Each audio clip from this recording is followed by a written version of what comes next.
about had it. But Well, He he can see reads- well enough to recognize me. he reads When I the, walk right by, he says How's Susie, that? so yeah, he somehow could see something. Yeah. So you're saying that he would work for his dad and then Sharecropping. go do sodding? sharecropping, like raise 2 acres of cotton and have to give Grandpa 1 acre of it. Or he just got a third, I think. When you're a sharecropper, you know. Oh, okay. Like it used to be sharecroppers, where you worked on somebody else's farm. Like if you planted, They own the land, but you, yeah, Did you you do all the planted, work, or did Grandpa? you bring- planted 3 acres of sweet potatoes.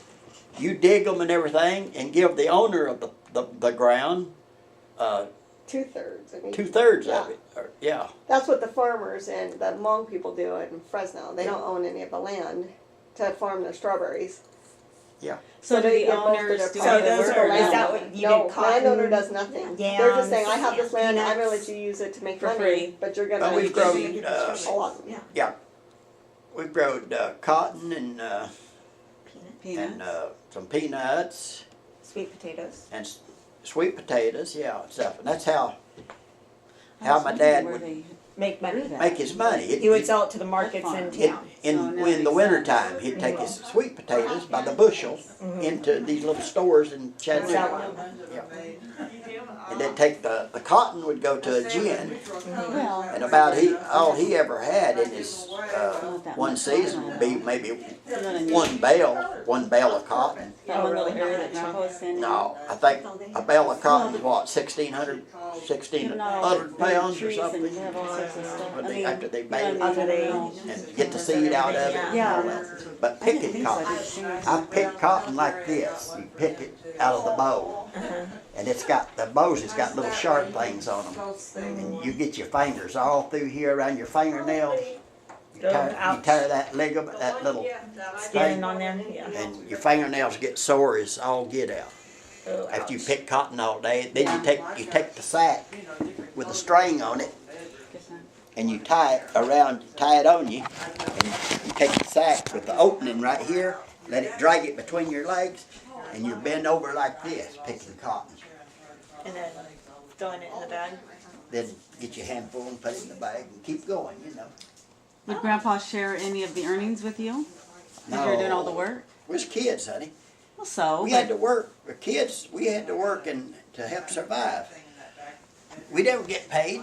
Never, Yeah. Unless we went out and picked cotton for some stranger or something, somebody else. We had to help bring in the food for us to live on. Yeah. But he never even paid us when we did sod work. You know, he was like getting maybe 70 cents a square yard for it. That's when he started making big money, when he Really? started sodding. Yeah. Wendell knows all about sodding. They Yeah. put sod down. Well, and that's what Danny said he does mostly is sod, and Wendell does most of the nursery and shrubs and things, and he does mostly sod and. Yeah. Yeah, so it's. They cut it in squares now, where you just pick up a square and everything. But And when the we sod done is it, grass, right? yeah, grass. We done it. We had a machine that cut it like a plow, and you pulled it with a truck or a Jeep or something, tractor, whatever you got. It's like plowing. You had a roller on it to keep it going too deep. It had a big blade that come down like this, then come across, you know, foot wide. So you'd only want to cut it, get about 1 inch of dirt on it, Right. because it's so heavy. Right. Then we take it, you duck it in and roll it up, then give it a twist like that to break it, Get it off. get it off, and then set it back over here and then keep on rolling, you know.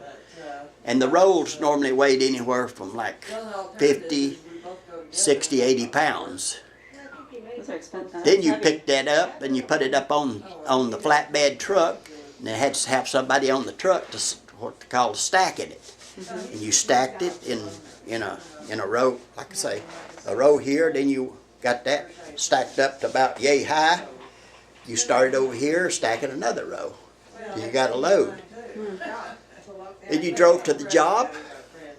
Then you took it off the truck and laid it down in somebody's yard or wherever you're going to put it, on a bank. a lot of times it used to be Bermuda grass you'd cut, and it's good for banks. We'd put it on banks and stuff, keep it from washing off and stuff. So, Yeah. but he made.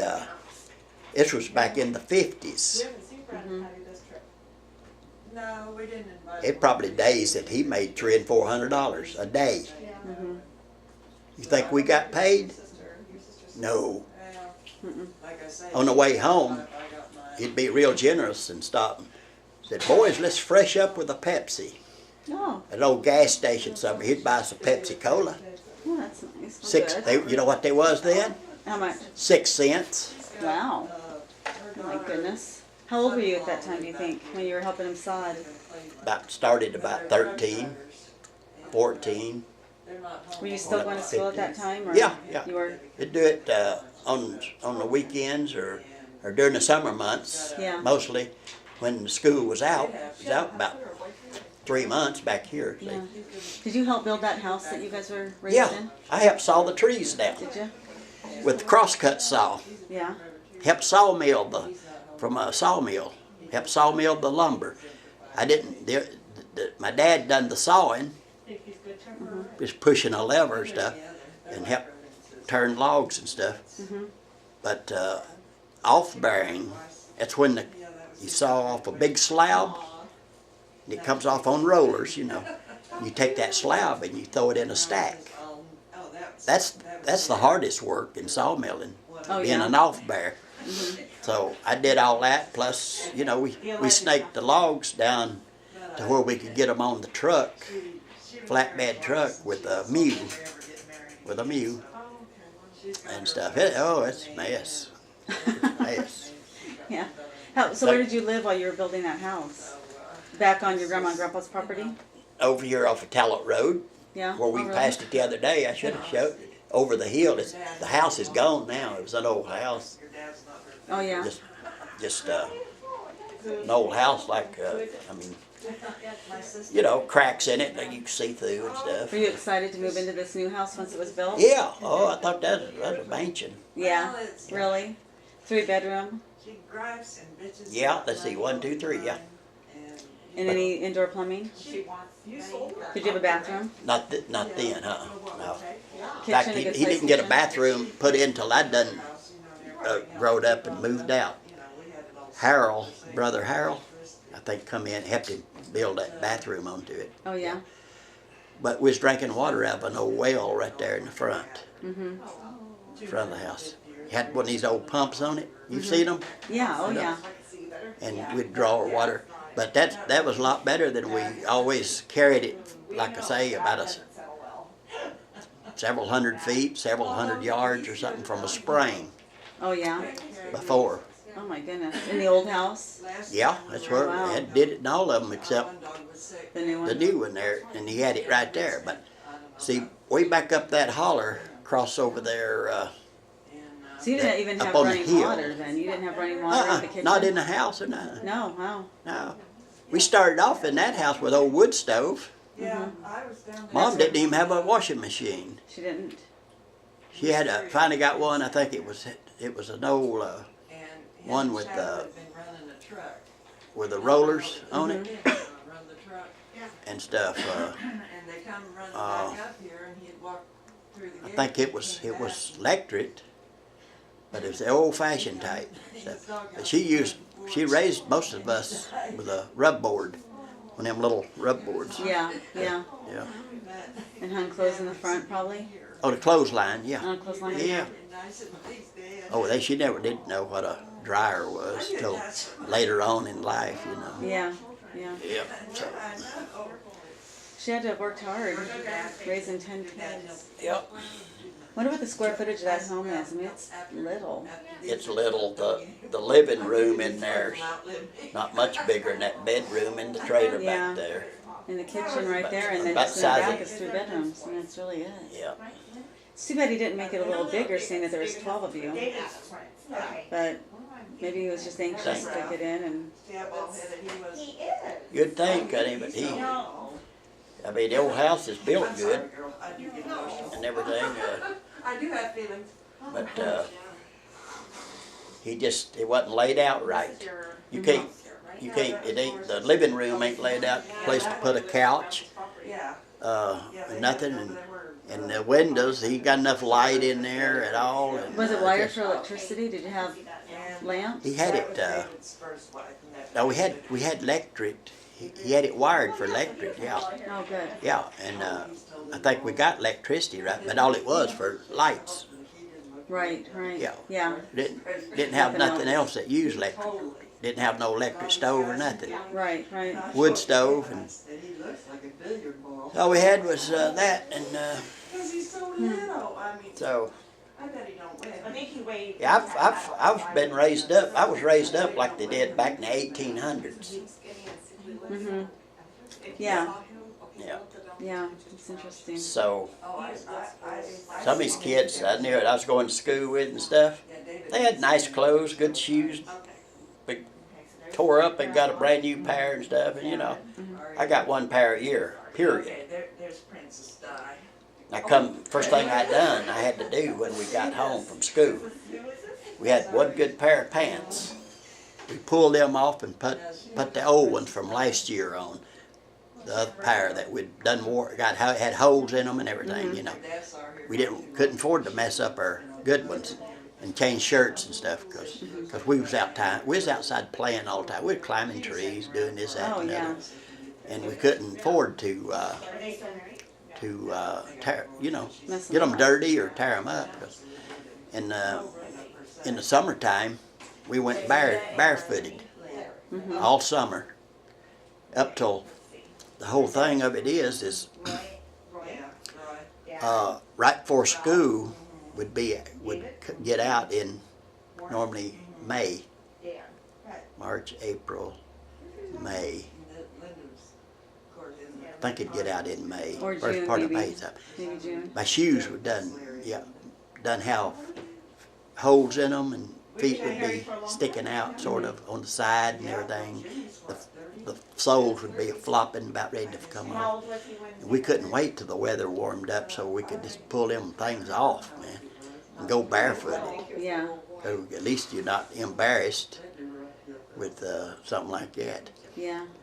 Then cold weather would hit us. I've seen it. Let's see. We'd start back to school in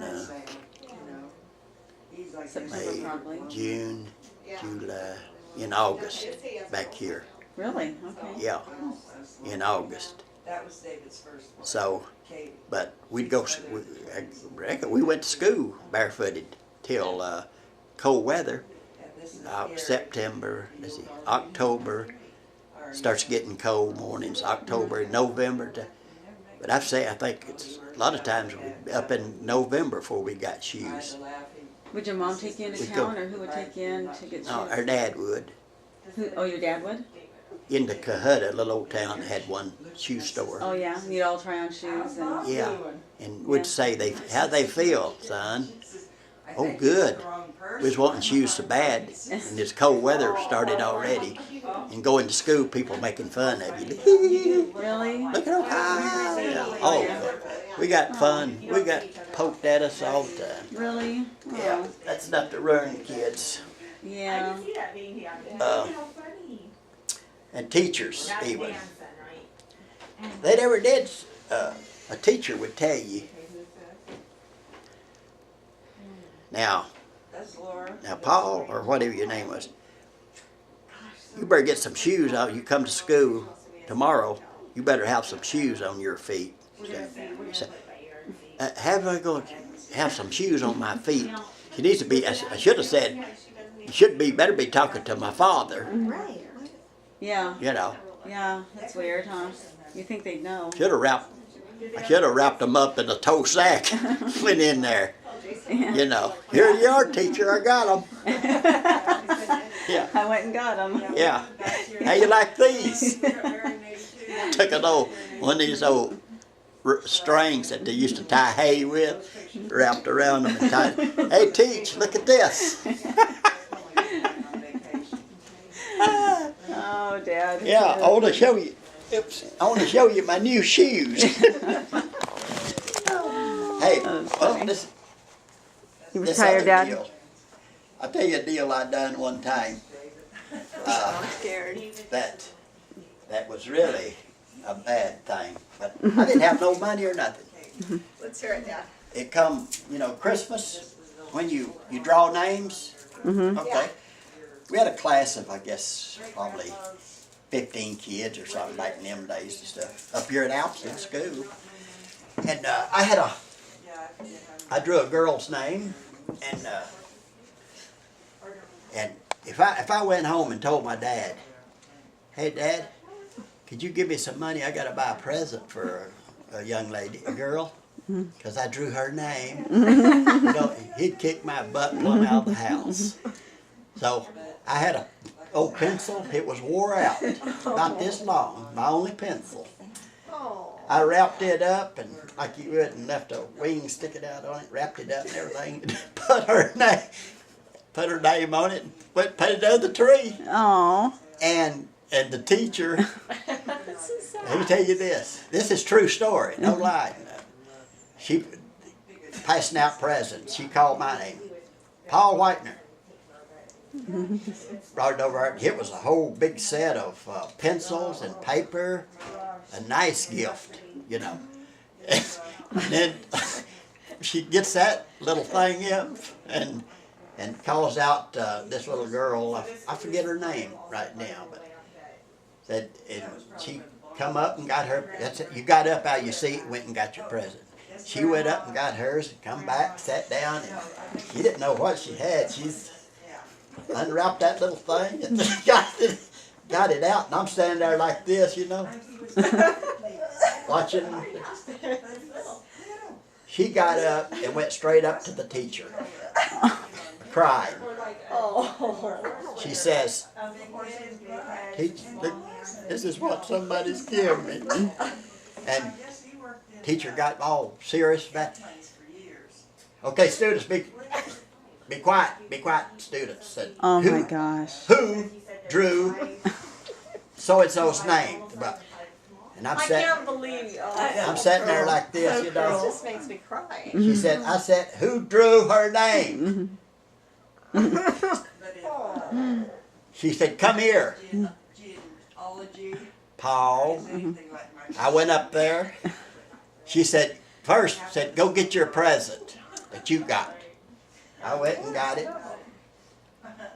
Took it up there. She said, you hand it to little Christy, or whatever her name was. Said, you give it to her. I stuck it to her, And I was glad to get out of it that easy. And stuff like that because of no money. Yeah. No money in the family. Well, it's sad because you think the teacher would have had a little more sensitive to that. Yeah, but, They must have known you didn't. The teacher must have known you didn't have any money. Why would she do that? well, It's She just a probably- different time too. there was better ways of doing it, I guess, honey. But a kid being, I was in the 3rd grade when that happened. Just little. I could have just went to the teacher. You know what I should have said? But you were a kid, Dad. I didn't have sense enough to go to the teacher and say, I drew little Susie's name here, Miss So-and-so, and I don't have no money to buy her nothing with, no presents or nothing. Can I just, say, whoever got my name, give the present to her or something, and just follow it. Yeah, that wasn't your responsibility. She might have said, oh, honey, Paul, here, honey, here's $1. Go buy her something. Yeah, she may have. So- Yeah, So, but yeah, well, no. just a lot of stuff like that, They'd take us, me and Ralph. Ralph got in on the deal too, and I think Dan Roy should have, but they take the poor kids, and they did start doing that. Take them up to the cafeteria in the morning on lunch Feed 'em break breakfast. and feed us oatmeal and stuff. They'd feed us a little nutrition stuff. And stuff, and it was all it was just a few of us, and there's all poor, Yeah. trashy clothes on and everything. You could tell. You just look at the poor and tell the poor. Well, that's why I was wondering why she would have done that, especially seeing it. But in yeah, the she video. called me right up there. She could have told the little girl that you'll get something the next day, or. I know. Okay, Yeah. ladies and gentlemen, that's the story, nothing but the truth. The truth, nothing but the truth. Whole truth, nothing but the Hope truth. me. So hope me. Say good night, Dad. Good night.